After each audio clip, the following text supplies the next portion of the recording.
Awesome. Well, thanks for having me. Thank you, Sam, for inviting me.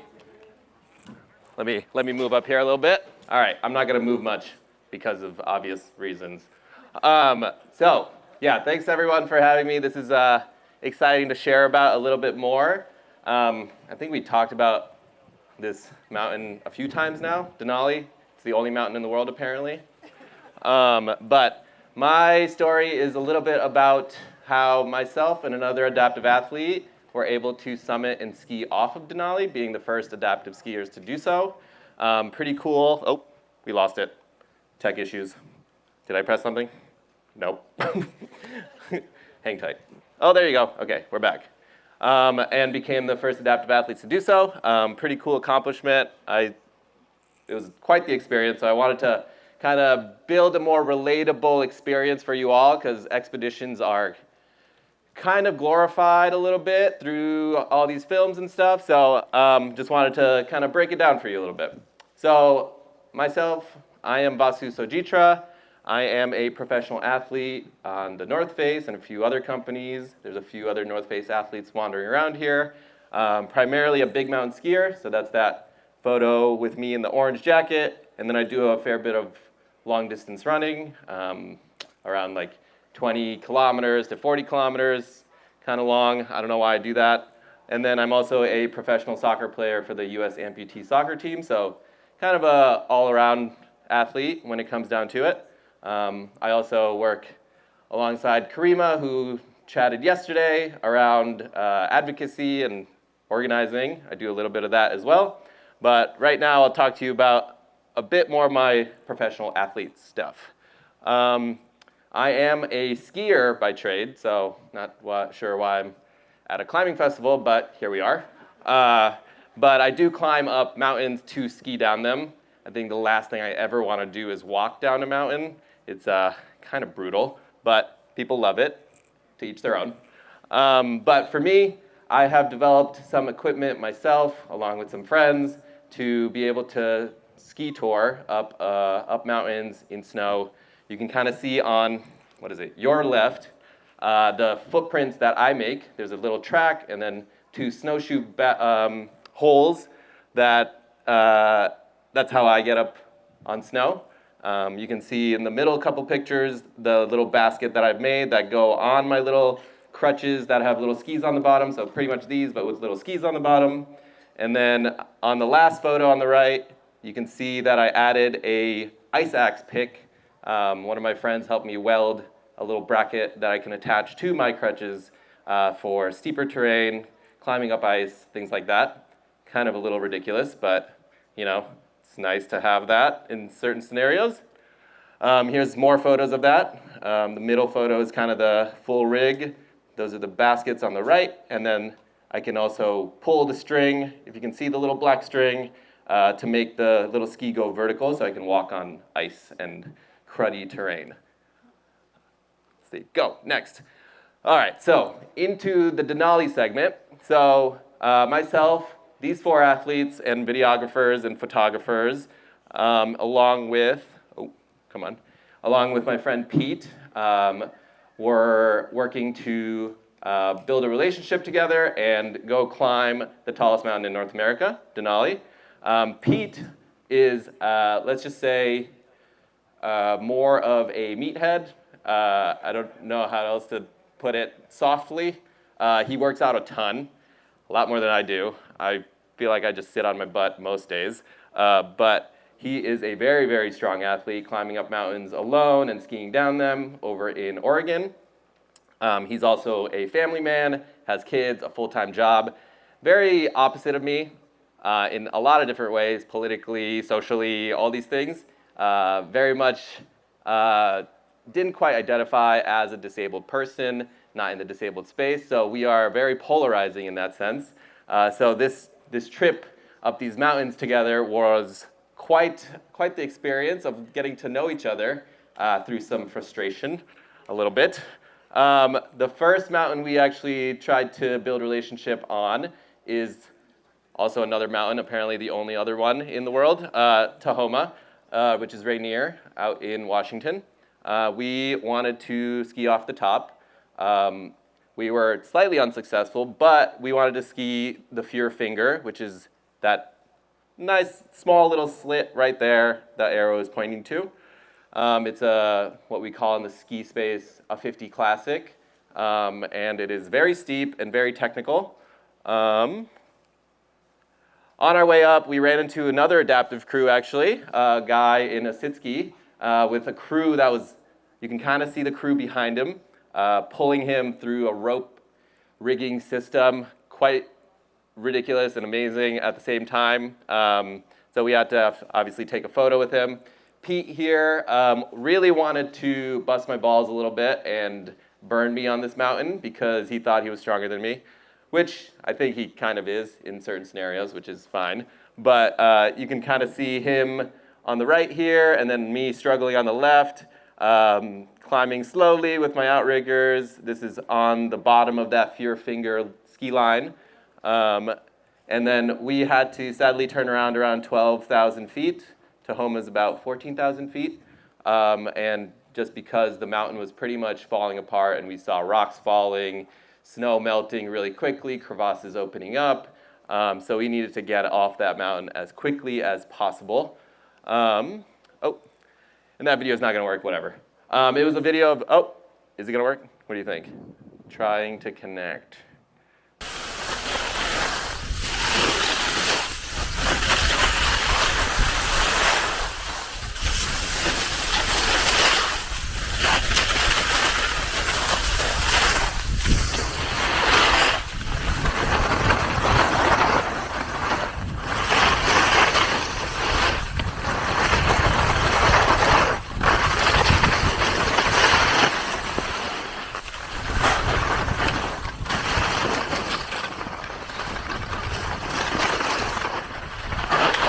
So that was the main, thank you.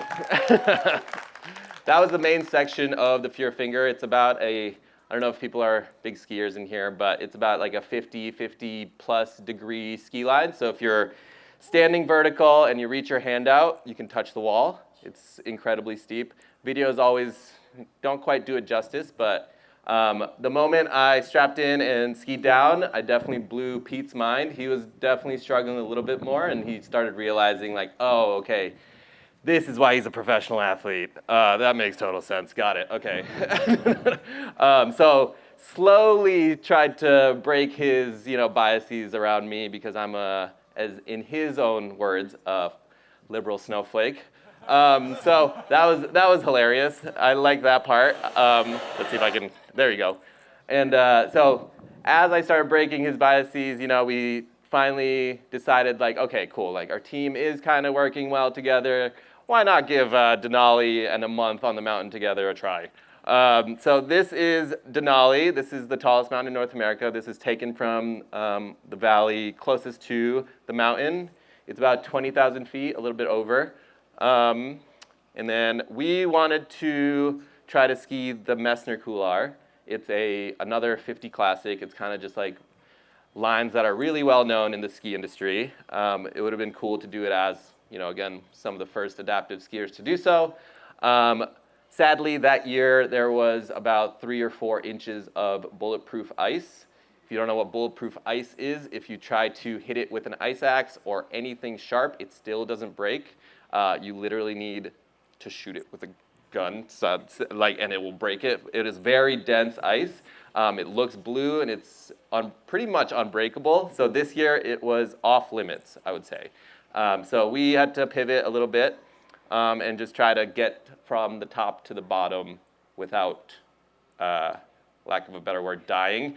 So that's what we decided to do. We changed it up a little bit. Here's a little map of the path that traditional mountaineers take, and this is what we took. So we land at base camp down at the bottom, go across the Kahiltna Glacier, which is about a 6-mile walk, or a ski tour in our case, because we had skis, across a very heavily dangerous glacier field, crevasses. Crevasses are these massive cracks and openings. Just imagine like a frozen river flowing down a valley, and then as it moves, it starts creating these massive cracks, and then as winter comes, snow kind of covers these cracks up with snow bridges, so if, let's just say, like the sun hits it, those snow bridges start falling and exposing these massive cracks, and you have to either work around it, go over them, which is always so scary, but you have to use ropes. You have to be attached to other people. So that part is actually one of the more dangerous parts of Denali. A lot of people do fall in crevasses down there. So we ended up, then it's Camp 1, Camp 2, Camp 3, Camp 4, Camp 5, and then the summit of Denali. Let's see. Boom. For this trek, I think Lindsay shared a little bit, but for me, I had about 105 pounds with me. My backpack weighed about 25 pounds, and then the sled I was pulling behind me, which I'll have a photo of, was about 70 pounds, 80 pounds. The amount of food we needed for 6 people, so we broke it down to about 3,000 or so calories a day, thinking we're gonna stay out there for 25 to 30 days. I think we estimated 28 days just because we needed to do this, otherwise our sponsors weren't really gonna pay us. So we had to kind of just fight through it a little bit and not kill each other.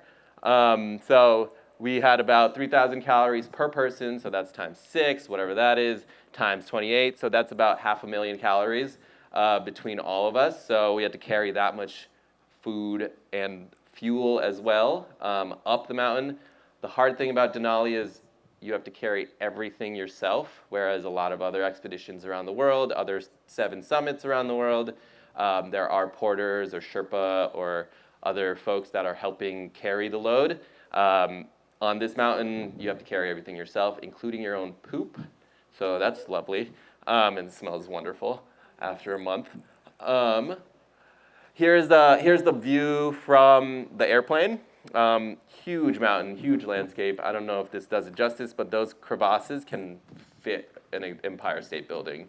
They're just ginormous cracks. Here is where we landed. This is Bagoya, which is Mount Hunter. It's about a 14,000 foot mountain, which is the size of Tahoma, a little bit taller actually. And our base camp where we landed is about 7,000, so the elevation difference is 7,000 feet, give or take. And then, so we started at base camp down at the bottom there, and then we made our way to Camp 1. I comically was just counting how many dips I was doing throughout the whole process. So after day 1, I did about 10,000 dips to get to Camp 1. And yeah, you'll just start seeing these numbers really skyrocket. Here is our little trek. We're pulling, you can see the yellow rope a little bit between all of us. Our sleds were pulling behind us, full backpacks. Keep in mind this mountain, Sultana, Mount Foraker, and that's about 17,400 feet tall. So this is what we were going by, and there's another photo that's coming up later that'll show a bit more of a different perspective. So here's the flat-ish skin. It's like a slight gradual uphill to, I think it's about an 800-foot elevation gain, but you really feel every 800 feet of it because you're pulling 120 plus pounds behind you of 6 miles. Here's my setup. There's the rope, little umbilical cord attached to me, skis, my outriggers with little baskets on them. I think I had my can headphones on, just listening to some EDM or hip hop or something. And then my backpack with some water, and then the sled attached to me. As Lindsay was saying, it's a very, very slow process. I don't know how they glorify it in the films, but it's grueling. Here's Pete. He brought a wonderful pirate flag for obvious reasons. There's Denali all the way in the background up high. The perspectives, again, you can't quite tell how big it is, but it's ginormous. Here's a 360 view of it, of where we were staying. Behind us, there's 8 different parties with different tents up and whatnot. Here's another big perspective. There's 2 little climbers you can kind of see in the bottom right, and these giant crevasses that can engulf cruise ships and giant buildings and everything in between. These valleys are just so massive. And then we moved up to about 10,000 feet, 9.8 to be exact, and that was another 20,000 dips, keep in mind.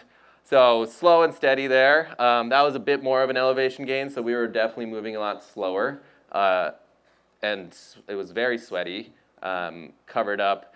I didn't expect that I needed sunscreen, but even my melanin couldn't handle the amount of sun that was up there. Had to put on really powerful stuff to make sure I didn't burn.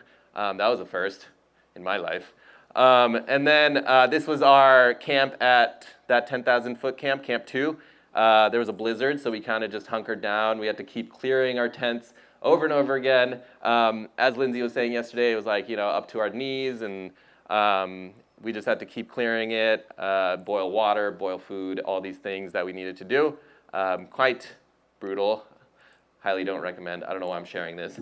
But then we went up to Camp 3, which is at 11,000 feet. This is where we spent about 4 days to acclimatize. Our bodies needed to adjust to that elevation after a really long trek. And it took about 4 days. That was a lot of getting at each other's skin a little bit. We were just literally sitting in our tents, not doing much, playing cards, all that stuff.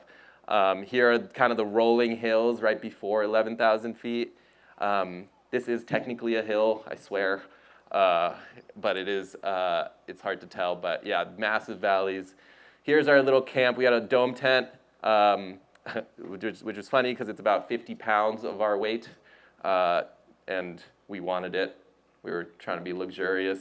You can kind of see our solar array setup, and because we were filming this project as well, all the filmers needed to keep charging their batteries in this temperature. There's not a lot of people that film on Denali for obvious reasons. It gets really heavy. And then we had 3 sleeping tents as well. So I was sharing a tent with Pete. That was lovely. A lot of smells going on in there. Don't, again, recommend sleeping with a smelly dude again. And then we went up to Camp 4. So this was the biggest day for us. It was about a 12-hour day.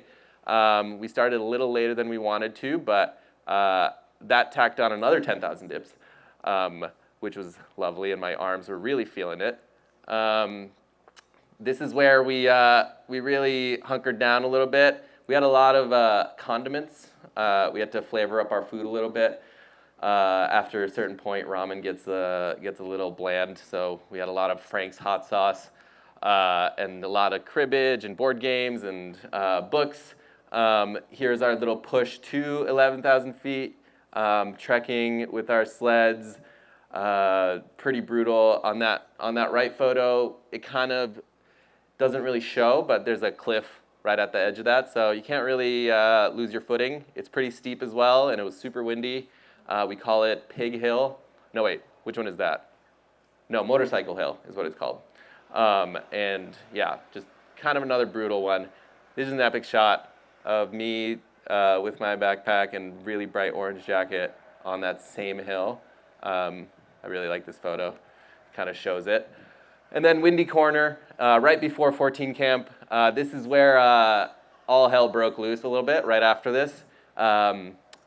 And I preface that Pete was a meathead. He was pushing through a lot of his own things.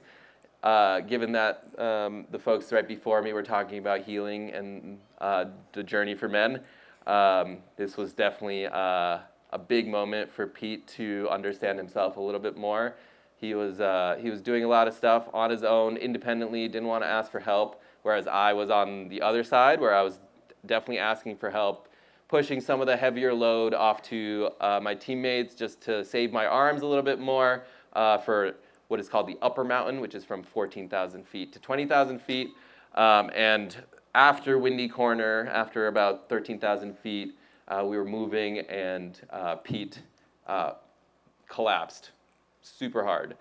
He was dehydrated. He hadn't eaten anything in 12 hours. He didn't want to hold anyone back and tell people to slow down so he could drink and eat water or drink and eat food. So I was the first one to get to him and be like, hey man, like, you got to eat something. Like, I was just trying to shove food down his throat.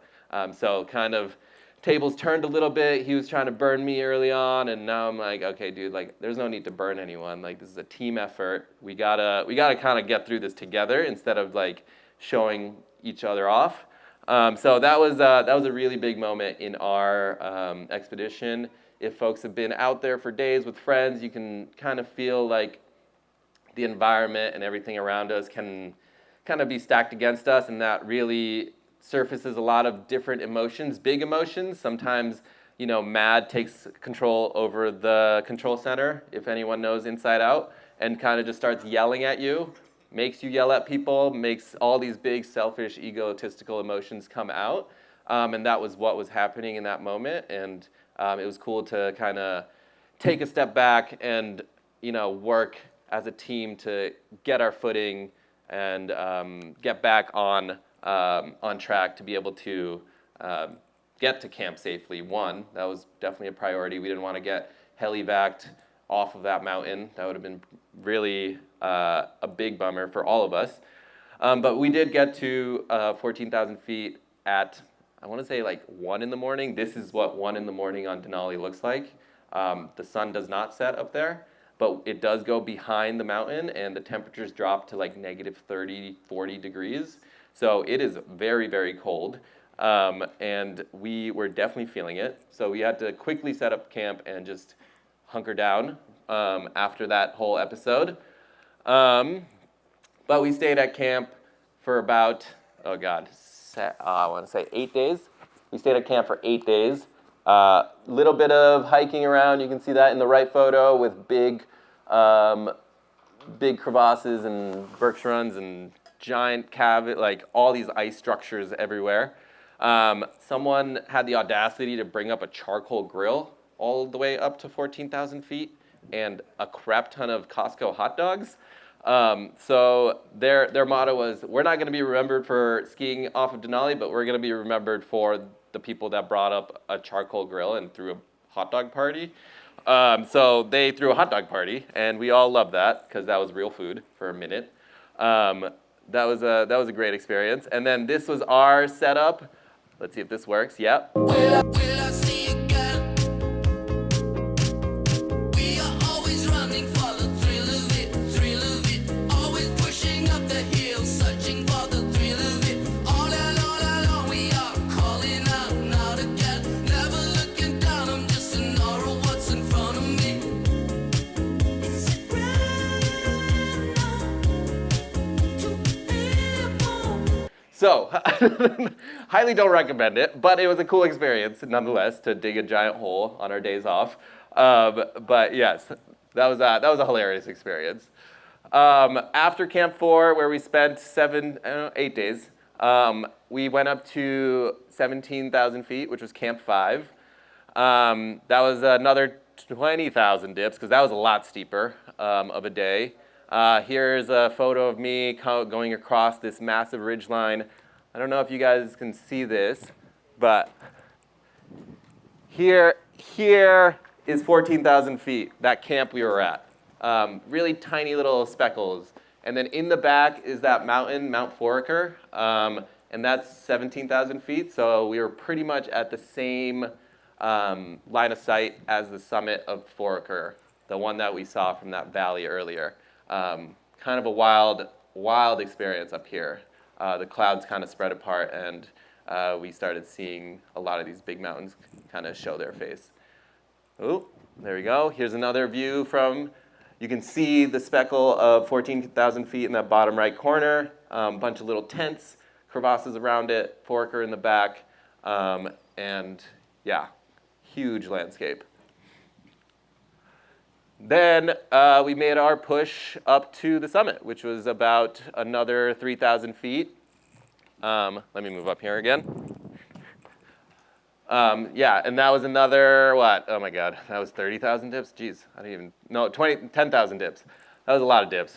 I don't know why I did that many dips, but it worked. Here's our team on that final ridge up to the summit. Pretty brutal. It was a blizzard, which was the worst. Sideways wind, I don't even know, 20 to 30 miles an hour, maybe 3 or 4 times more than what we're feeling right now. And then it was like -20 to -30, depending on where you were standing. Very rough. Here's the team on the top, exhausted, I don't know, stoic maybe, or just dying on the inside. I never have seen 6 men cry all together at once. That was an amazing experience, definitely. But yeah, it was that was a brutal climb for sure. And then here's our little celebration with our pirate flag.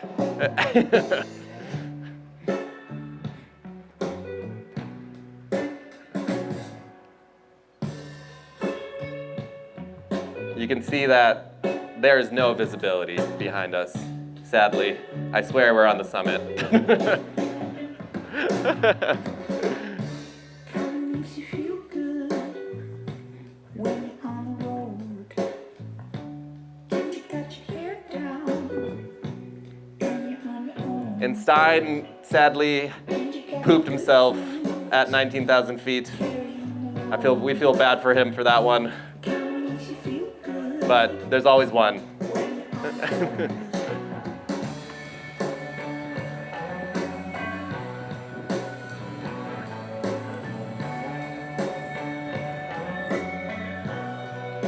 Nice. There we go. And yeah, that was us skiing off of the top of Denali slowly. And that made us the first adaptive athletes to do so. Quite the experience to do that with this crew of randos that I never met before. Yeah, it was quite the experience. And then coming down was another mess of an experience.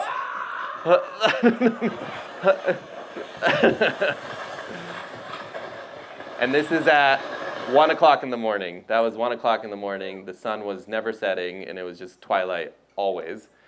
And then we took 2 days to get down. So day 16, we moved down to Camp 5, where we slept for maybe 3 hours, grabbed all of our stuff, went down to Camp 4, where we grabbed more of our stuff, and then we made it all the way back to base camp in one go. And I don't think I've ever been more exhausted in my life. The moment I slid into that base camp, just collapsed, and we had a beer on hand, and I think I felt a buzz after maybe one sip. Through that descent, just a heads up, I wanted to give a warning, unlike other people, Karima, on a nasty little foot infection I got. My mom yelled at me because that's how I lost my leg in the first place, was a leg infection. So it was slightly ironic that I got another foot infection, and she was really mad at me for that one. But just a heads up, these are kind of a little graphic. So I had an inch-sized infection on the bottom of my foot going down the summit of Denali. It was the most painful thing I've experienced, besides probably losing my leg, let's face it. And then once it popped, it was a giant little blood crevasse on the bottom. Sorry for anyone that's queasy, but that's what it looked like. And I had to work out that, it was a plantar's wart that got infected. And yeah, very gross, very gross. Don't recommend that either. But at the end, we did it. We're actually friends now, even though we went through some hard stuff on the mountain. Yeah, thanks for hanging in there. Yeah.